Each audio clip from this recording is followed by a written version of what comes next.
مالک بھی ہے۔ اے اللہ، آپ ہی کی ہم سب عبادت کرتے ہیں اور کرتے رہیں گے، اور آپ ہی سے ہم سب مدد مانگتے ہیں اور مانگتے رہیں گے۔ اے اللہ، ہم سب کو اپنی رضا والی جگہ جنت کا سیدھا اور سچا راستہ دکھا کر اس پر چلا دیجئے، یعنی نبیین، صدیقین، شہداء اور صالحین کے راستے پر، جن پر آپ نے اپنا فضل و انعام فرمایا، جو نہ تو یہود کی طرح عملی کوتاہی کی وجہ سے آپ کے غضب اور غصے کی زد میں آئے، اور نہ ہی نصارہ کی طرح علم کی کمی کی بنا پر راستے سے بھٹکے۔ آمین۔ اے اللہ، ہماری اس دعا کو قبول فرما لیجیے۔ درود و سلام نازل ہو تمام انبیاء اکرام پر، خصوصاً آخری نبی محمد صلی اللہ علیہ وآلہ وسلم پر، آپ کی آل اور اصحاب پر۔ اما بعد، فاعوذ باللہ من الشیطان الرجیم، بسم اللہ الرحمن الرحیم۔ والسماء بنيناها بأيد وإنا لموسعون، والأرض فرشناها فنعم الماهدون، ومن كل شيء خلقنا زوجين لعلكم تذكرون، ففروا إلى الله إني لكم منه نذير مبين، ولا تجعلوا مع الله إلها آخر إني لكم منه نذير مبين، كذلك ما أتى الذين من قبلهم من رسول إلا قالوا ساحر أو مجنون، أتواصوا به بل هم قوم طاغون، فتول عنهم فما أنت بملوم، وذكر فإن الذكرى تنفع المؤمنين۔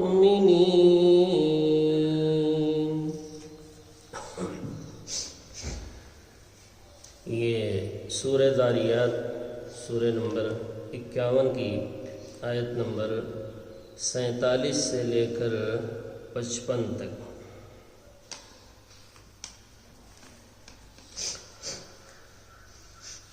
تو شروع کی آیت پھر ذہن میں لے آئیں، جس پر اللہ تعالیٰ کی یہ ساری قدرتیں بیان ہو رہی ہیں۔ ہواؤں کی قسم، جو مختلف ہوائیں ہیں ان کی قسم، اللہ تعالیٰ نے فرمایا انما توعدون لصادق، آیت نمبر 5-6۔ جو کچھ بھی وعدہ کیا جا رہا ہے نبیوں کے ذریعے سے کتابوں میں، وہ سب کا سب برحق ہے، آخرت کے سارے معاملات برحق۔ وَإِنَّ الدِّينَ لَوَاقِعٌ، اور یوم الجزاء، حساب کا دن، قیامت کا دن، بدلے کا دن تو واقع ہو کر ہی رہے گا، ورنہ تو یہ دنیا بے نتیجہ ہے۔ اگر یہ اپنے جوڑے سے نہ ملے تو بے نتیجہ ہے یہ زندگی بھی اور یہ دنیا بھی، اس لیے کہ اللہ تعالیٰ نے ہر چیز کو جوڑا جوڑا بنایا ہے، جوڑا ملنے ہی سے کوئی نتیجہ نکلتا ہے، ورنہ اللہ تعالیٰ اکیلے ہے، وحدہ لا شریک لہ ہے اللہ کی ذات۔ باقی جتنی بھی چیزیں ہیں اللہ نے سب کو کیسے بنایا بھائی؟ جوڑے جوڑے سے بنایا ہے، نر اور مادہ۔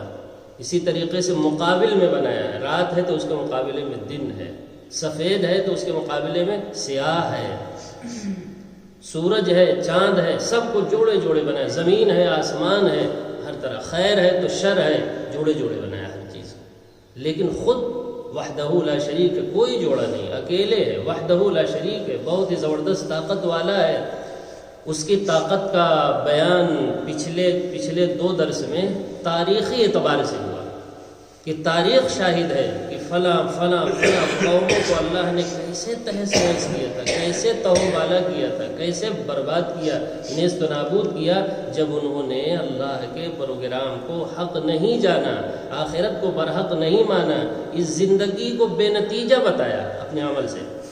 اس زندگی کو کیا سمجھا انہوں نے؟ کہ بے نتیجہ شغل میلہ ہے، یوں ہی اللہ بس بھیج رہا ہے۔ تو اللہ نے ان کو بے مقصد ہو جانے کی وجہ سے نیست و نابود کر دیا۔ تاریخی اعتبار سے پچھلے 2 درس میں اللہ نے بیان کیا قوم لوط کا واقعہ، قوم نوح کا واقعہ، فرعون کا واقعہ، سب اپنی طاقت کو بتایا کہ ہم نے ان کو کیسے پکڑا ہے۔ جی قوم لوط پر پتھروں کی بارش ہوئی نا، اور ایسے پتھر برسائے جن پتھروں پر ان کے نام لکھے ہوئے تھے۔ اللہ کی قدرت کا اندازہ لگائیے، یہ تاریخی اعتبار سے اللہ نے اپنی قدرت کو بتایا۔ اسی طریقے سے فرعون جو بہت لشکروں والا تھا، موسیٰ علیہ السلام کی ایک نہیں مانا اس کو اللہ نے پکڑا، اس کے پورے لشکروں کو پکڑا، وجنودہ، اور پھر کیا کیا، فنبذناہم فی الیم، اللہ نے اٹھا کر کے یوں جو ہے سمندر میں سب کو پھینک دیا۔ یہی لفظ استعمال کیا ہے، ہم نے اٹھا کر سب کو کیا کر دیا، سمندر میں پھینک دیا۔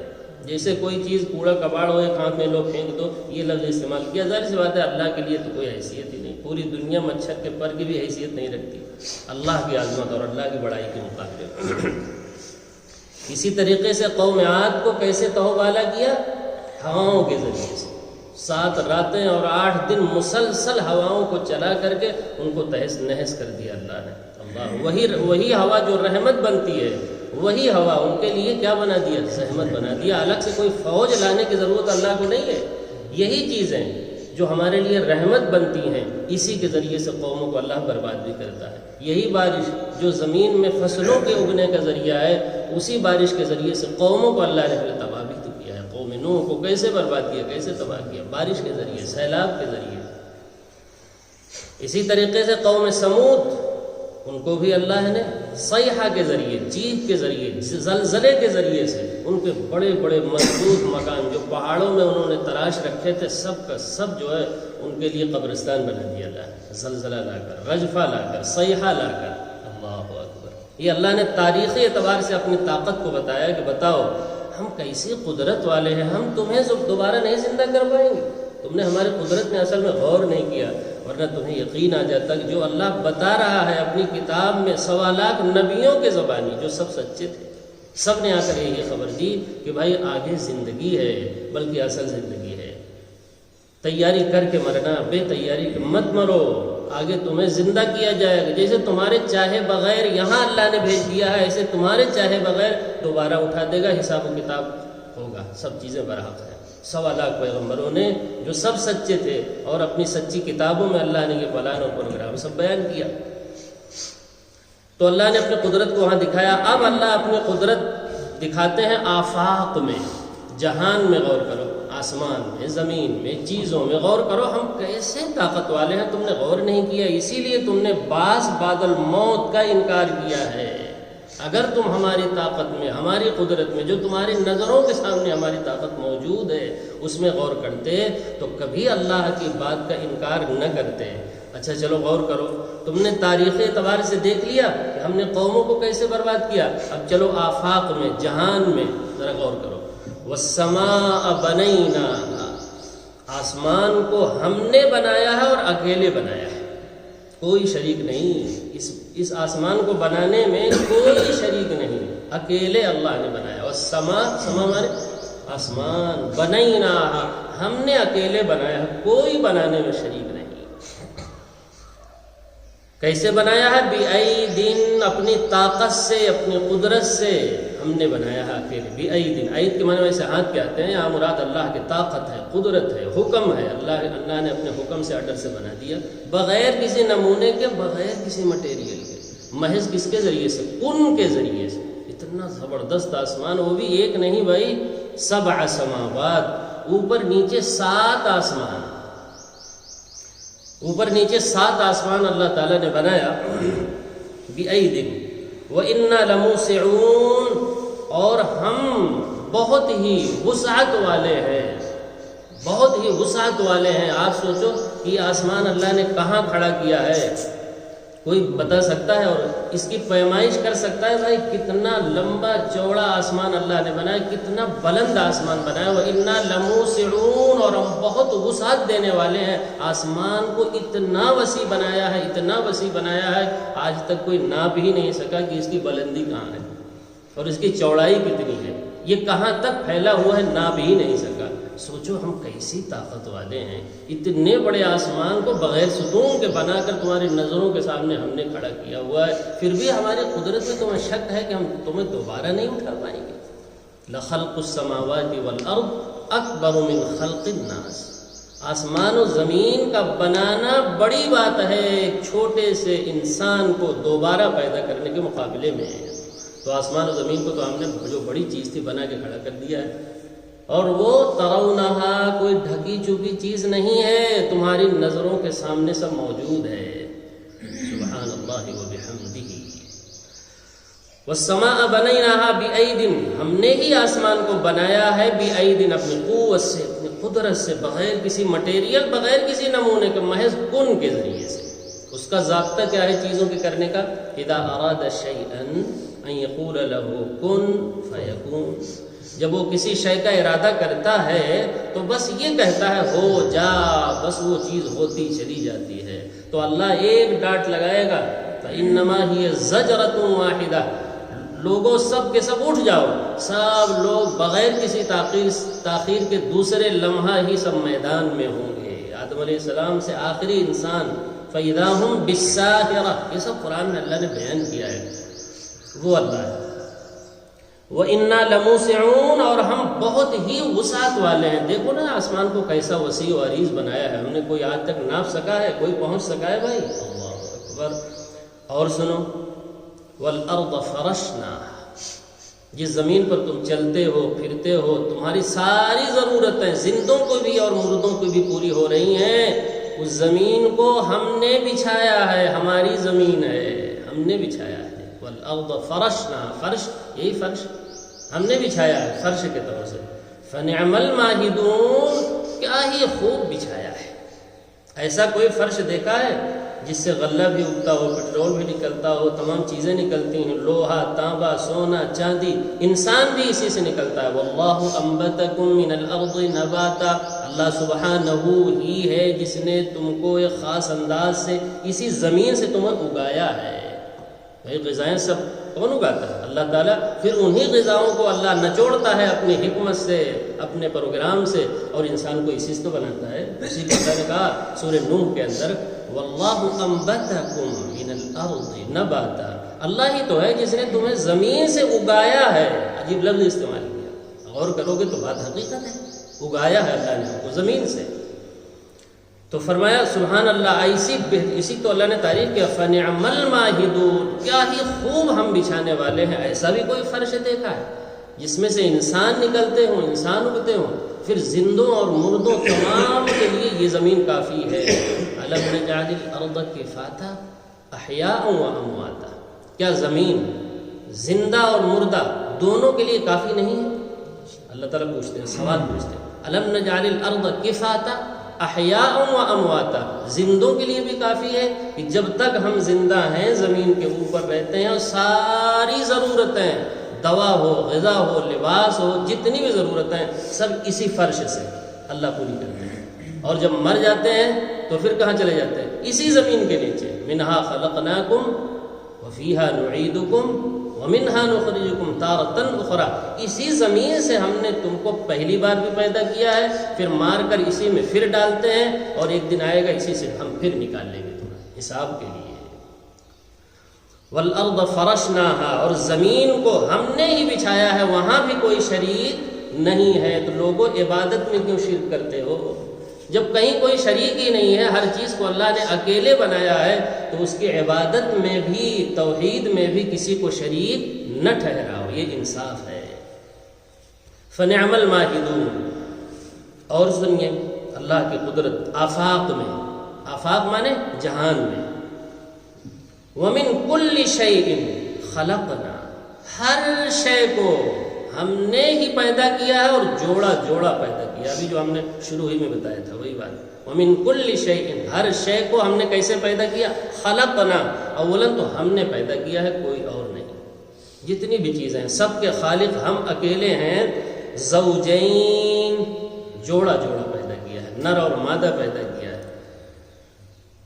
ہر چیز کو ہم نے جوڑا جوڑا پیدا کیا ہے۔ رات ہے تو اس کے مقابلے میں دن ہے، تمام چیزیں ہیں۔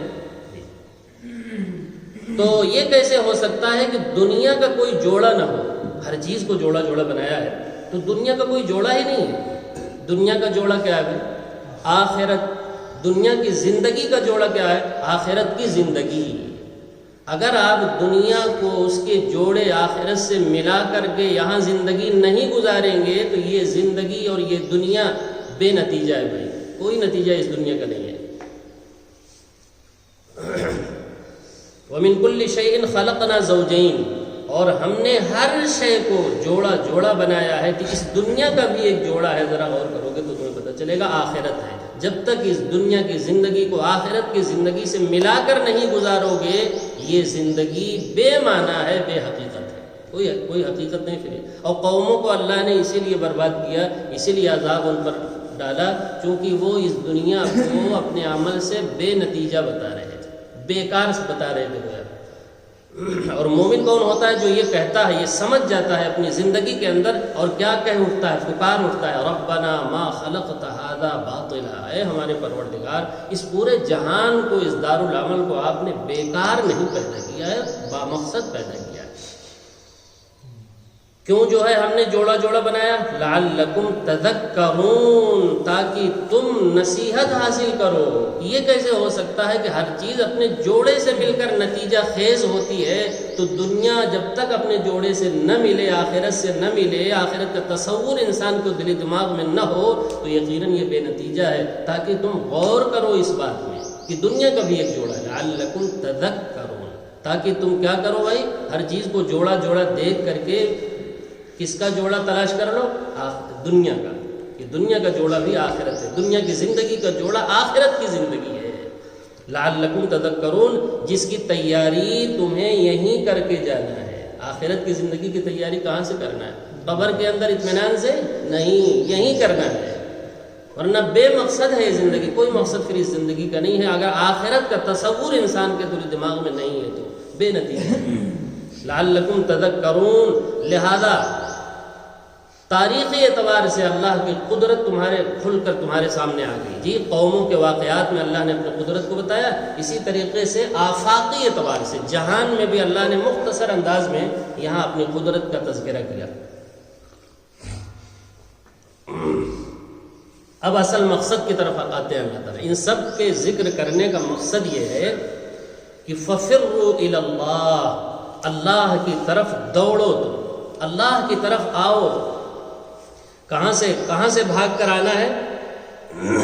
اللہ کی ناپسندیدہ چیزوں سے بھاگو اور اللہ کی پسندیدہ چیزوں کی طرف آ جاؤ۔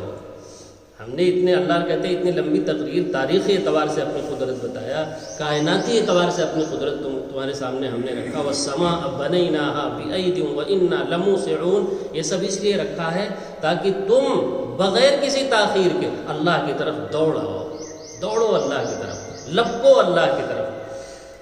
تو کس سے بھاگ کر آنا ہے؟ اللہ کے ناپسندیدہ چیزوں سے بھاگ کر اللہ کی پسندیدہ چیزوں کی طرف آؤ۔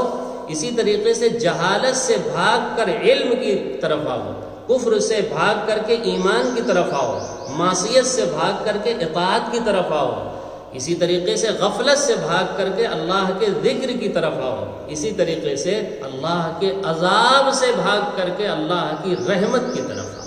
یہ مطلب ہے فَفِرُّوا إِلَى اللَّهِ، اللہ کی طرف دوڑو، اللہ کی طرف آؤ، توبہ اور انابت کے ذریعے سے، انابت اللہ کے ذریعے سے اللہ کی طرف آؤ۔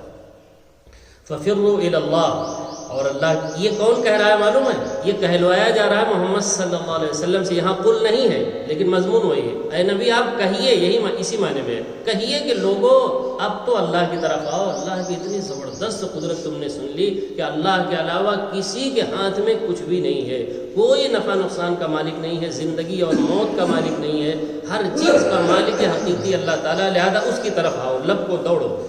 انی لکم منہ نذیر مبین، بے شک میں تم سب کے لیے منہ من اللہ، اللہ کی طرف سے کھلا ہوا ڈرانے والا ہوں، ہوشیار کرنے والا ہوں۔ اللہ کی طرف سے میں کون ہوں؟ نذیر ہوں، ڈرانے والا ہوں، ڈرانے والا بھی مبین، کھلا ہوا ڈرانے والا، یعنی بالکل دو چار کی طرح میں باتیں اللہ کی آپ کے سامنے رکھ دے رہا ہوں۔ آگے زندگی میں جنت بھی ہے، جہنم بھی ہے، جیسے چاہو تم مرضی زندگی گزار لو، یہاں جیسے چاہو، انی لکم منہ نذیر مبین. اور اللہ کی طرف بھاگنے میں سب سے اہم چیز کیا ہے؟ سب سے اہم چیز یہ ہے کہ وَلَا تَجْعَلُوا مَعَ اللَّهِ إِلَٰهًا آخَرَ. دیکھو اللہ کے ساتھ کسی اور کو معبود مت بنانا، بس یہ خاص خیال ہے، اس لیے کہ یہ ایسا جرم ہے جو ناقابل معافی ہے. اللہ تعالیٰ شرک کو ہرگز معاف کرنے والے نہیں ہیں. تمہاری توجہ کا اصل جو مرکز ہے وہ یہ ہونا چاہیے، لا الہ الا اللہ. اللہ کے سوا کوئی لائق عبادت نہیں، کوئی مشکل کشا نہیں، حاجت روا نہیں، بگڑی بنانے والا نہیں، نفع نقصان کا مالک نہیں ہے. وَلَا تَجْعَلُوا مَعَ اللَّهِ، یعنی وہ فَفِرُّوا إِلَى اللَّهِ میں بات سب آ گئی تھی، لیکن بطور خاص اس کا تذکرہ کیا اللہ نے. وَلَا تَجْعَلُوا مَعَ اللَّهِ إِلَٰهًا آخَرَ. دیکھو بطور خاص اس بات کا خیال تمہیں ہمیشہ رہے کہ اللہ کے ساتھ کوئی دوسرا الہ مت بنا لینا، کہ اس کے سامنے گڑ گڑانے لگو، مشکل کشا سمجھو، حاجت روا سمجھو. پتہ چلا بھائی سب ہمارے ہی درمیان لوگ یہ سب کر رہے ہیں، ہم سمجھ رہے ہیں کوئی ایسی تقریر ہو نہیں، یہ سب ہو رہا ہے، مسلمان کر رہے ہیں. کہاں جا رہے ہیں؟ بھر بھر کے بس مزاروں پہ جا رہے ہیں، ان سے گڑ گڑا رہے ہیں، مانگ رہے ہیں. جس طرح اللہ سے گڑ گڑانا چاہیے تھا، اللہ سے مانگنا چاہیے تھا، وہ سارے کام چھوڑ کر کے اللہ سے سب مزاروں پہ ہو رہے ہیں. لوگوں کے سامنے دست بستہ کھڑے ہیں، ان کو ایسا سمجھتے ہیں کہ سب یہ کرتے ہیں.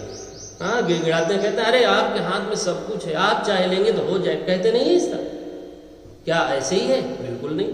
اللہ چاہیں گے تب ہوگا، ایسا نہیں ہے کہ آپ جو چاہ لیں گے وہ ہوگا، ایسا تو کچھ نہیں. لیکن یہ سب کہتے ہیں شرکیہ چیزیں. وَلَا تَجْعَلُوا مَعَ اللَّهِ إِلَٰهًا آخَرَ. دیکھو اللہ کے ساتھ کسی دوسرے الہ کو معبود مت بنا لینا، یہ خاص توجہ کا مرکز تمہارے ہونا چاہیے. انی لکم، پھر وہی بات، انی لکم منہ نذیر مبین. بے شک تمہارے لیے اللہ کی طرف سے میں یعنی محمد صلی اللہ علیہ وسلم کھلا ہوا ڈرانے والا ہوں، ہوشیار کرنے والا ہوں کہ اگر یہ گناہ کرو گے شرک والا تو اللہ تعالیٰ ہرگز ہرگز معاف نہیں فرمائے گا. سورہ نساء کے اندر اللہ نے 2 بار اعلان کیا ہے، کیا؟ ان اللہ لا یغفر ان یشرک بہ ویغفر ما دون ذلک لمن یشاء.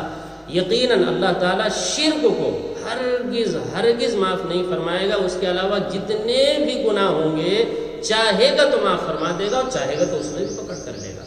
لیکن اس میں ہے چانس معافی کا، لیکن شرک کے اندر معافی کا کوئی چانس نہیں ہے. اس لیے بطور خاص فرمایا وَلَا تَجْعَلُوا مَعَ اللَّهِ إِلَٰهًا آخَرَ إِنِّي لَكُم مِّنْهُ نَذِيرٌ مُّبِينٌ. بے شک میں کھلے طور سے، بالکل بغیر کسی لگی لپٹی بات کیے ہوئے صاف طور سے بتا رہا ہوں یہ گناہ ناقابل معافی ہے، ڈرانے والا ہوں.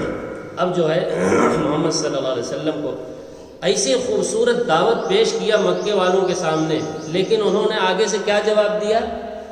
ساحر او مجنون. یہ ساحر ہے بھائی، جادوگر ہے، عجیب جادو مارتا ہے، باتوں کے جادو ہے اس کے پاس، جو اس کی بات سنتا ہے اس کی طرف ہو جاتا ہے. باتوں کا جادو، ظاہر سی بات ہے کلام تو معجزہ ہے نا. جب یہ پیش کرتے تھے تو اہل زبان عاجز رہ جاتے تھے، اس طرح کا کلام کرنے کی ہمت ان کے اندر تھی، اس لیے جادو کہتے تھے. جیسے موسیٰ علیہ السلام کے عصا کو جو معجزہ تھا اس کو کیا بتا دیا؟ جادو بتا دیا.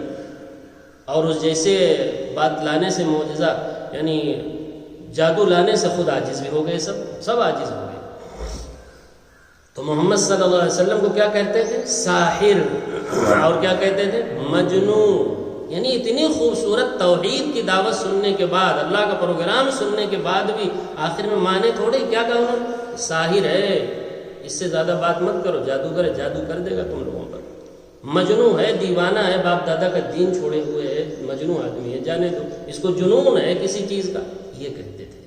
تو اللہ تعالیٰ نے تسلی دی، اے پیغمبر جیسے آج آپ کو مکہ والے مجنون اور ساحر کہہ رہے ہیں، اسی طرح بعینہ ما اتی الذین من قبلہم من رسول، ان سے پہلے جتنے بھی رسول آئے ہیں، آپ سے پہلے جتنے بھی رسول آئے اور ان سے پہلے جتنی بھی قومیں آئی ہیں، اپنے اپنے رسولوں کو انہوں نے بھی بعین ہی یہی کہا تھا. کیا کہا تھا؟ الا قالوا ساحر، کہا تھا کہ ساحر ہیں، مجنون ہیں، دیوانے ہیں، بے وقوف ہیں. ہود علیہ السلام کو کیا کہا، صالح علیہ السلام کو کیا کہا، احمق ہیں، بیوقوف ہیں، صفاہہ مانے بیوقوف ہیں. کیا بیوقوفی کی باتیں کرتے ہو، باپ دادا کے دین کے خلاف باتیں کرتے ہو. یہ 8ویں پارے میں گزر چکا ہے، یہ سب کچھ کہا. تو آپ بھی تسلی رکھیں، کوئی نئی چیز آپ کو نہیں کہی جا رہی ہے. جیسے وہ دعوت دیتے رہے ویسے آپ بھی دعوت توحید دیتے رہے. آپ اپنی دعوت میں پیچھے نہ ہٹیے، ان کو جو کہنا ہے کہنے دیجیے. اللہ اکبر. کذالک، اسی طرح، یعنی جیسے آج آپ کو لوگ کہہ رہے ہیں، مکہ والے ساحر و مجنون کہہ رہے ہیں، اسی طرح، کذالک معنی اسی طرح، ما ات الذین، نہیں آئے وہ لوگ جو ان سے پہلے تھے، ان سے پہلے جو بھی رسول آیا ہے، الا، مگر یہ کہ انہوں نے بھی کیا کہا، اس کو بھی یہی کہا، کیا، ساحر. ہر پیغمبر کو ساحر بھی کہا گیا. موسیٰ علیہ السلام کو تو ابھی گزر چکا ہے. دیکھیے آیت نمبر ساحر او مجنون، پیچھے ہاں یہ دیکھیے، فتولی برکنہ وقال ساحر، آیت نمبر 39 میں، آیت نمبر 39 میں اپنے غرور کی وجہ سے، حکومت کی وجہ سے فرعون نے کیا کہا، کیا کہنے لگا، ساحر او مجنون. جب وہ دلائل دیکھا، توحید کی زبردست دعوت انہوں نے دیا، تو اس پر کیا کہا اس نے، ساحر. معجزہ دیکھ کر ساحر کہا، اور آپ کی دعوت توحید سن کر کے مجنون کہا. تمہارے ساتھی کو جنون ہے. یہ 19ویں پارے سے میں نے وہاں بہت تفصیل سے سنایا تھا، سورہ شعراء سے. جی تو فرمایا کوئی نئی بات نہیں ہے جو آپ کو آج کہہ رہے ہیں مکہ کے لوگ، جو ڈائریکٹ آپ کے مخاطب ہیں. آپ سے پہلے جتنے بھی رسول آئے اور آپ سے پہلے جتنے بھی، ان سے پہلے جتنی قومیں آئی ہیں، انہوں نے بھی اپنے اپنے رسولوں کو ساحر بھی کہا تھا، مجنون بھی کہا تھا. ایک مثال تو ابھی پیچھے گزر چکی ہے.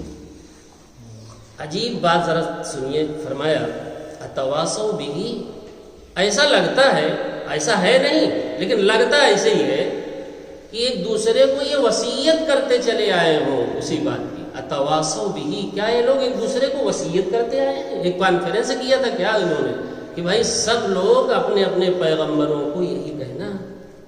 جب پیغمبر آئیں اور توحید سمجھائیں اور باپ دادا کے دین کے خلاف بات کریں تو کیا کہنا ان کو، ساحر کہنا اور مجنون کہنا. کیا یہ وصیت کر کے مرے تھے کیا ایک دوسرے؟ حالانکہ ان دونوں سب کا زمانہ تو کتنا جو ہے فرق ہے، بہت دور ہے.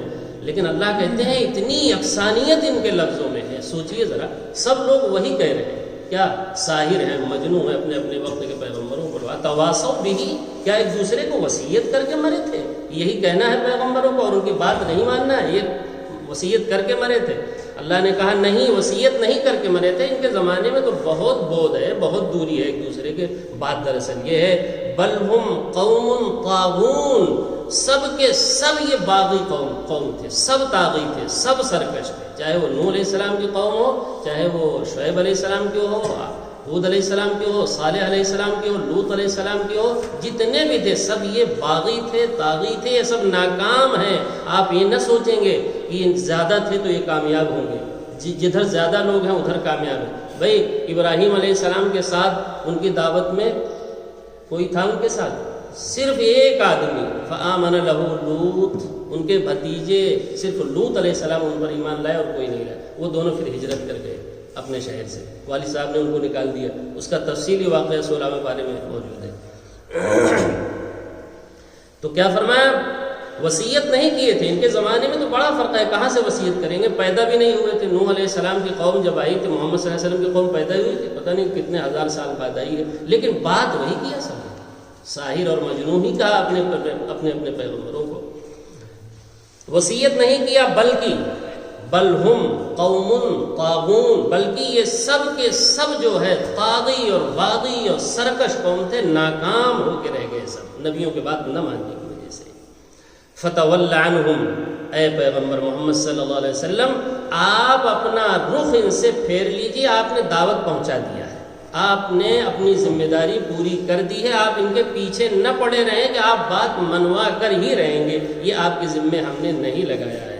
وما انا علیکم بحفیظ، کہہ دیجئے کہ میں تم پر کوئی ذمہ دار بن کے نہیں آیا ہوں، بات منوا کر ہی چھوڑنا ہے، یہ نہیں. وما انت علیہم بوکیل، آپ کو ان پر داروغہ نہیں بنایا، ذمہ دار نہیں بنایا گیا ہے، بلکہ مبلغ بنایا ہے ہم نے. ان علیک الا البلاغ، آپ کے ذمے صرف بات کا پہنچانا ہے. ڈاکیہ کی ذمہ کیا ہوتا ہے؟ بات کو پہنچا دیا کہ بھیا تمہارا، اب تم لیتے ہو اس چیز کو، نہیں لیتے ہو تم جانو، باقی پہنچا دیا پیغمبر نے بات. تو فرمایا کہ آپ اتنا پریشان کیوں ہوتے تھے؟ اس بات نبی صلی اللہ علیہ وسلم کتنا پریشان ہوتے تھے، بات نہیں مان رہے.